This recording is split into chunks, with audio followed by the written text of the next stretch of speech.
Ramiz Mehdiyev Yeni Azərbaycan Partiyasından çıxarılacaq. Doğru Xəbər Azərbaycan bildirir ki, bunu YAP Veteranlar Şurasının sədri Arif Rəhimzadə deyib. O bildirib ki, bununla bağlı bu günlərdə partiyanın müvafiq qurumlarının iclası olacaq.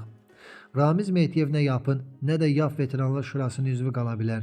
Məhkum olunan insan partiyada qala bilməz deyə o bildirib.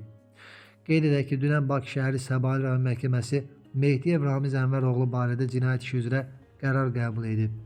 Qərara əsasən məhkəmə xüsusilə ağır cinayət əməllərinə görə cinayət məsuliyyətinə cəlb edilmiş Ramiz Mehdiyev barədə verilmiş vəsatəti təmin edərək 4 ay müddətinə ev dustaqlığı qəti imkan tədbiri seçib.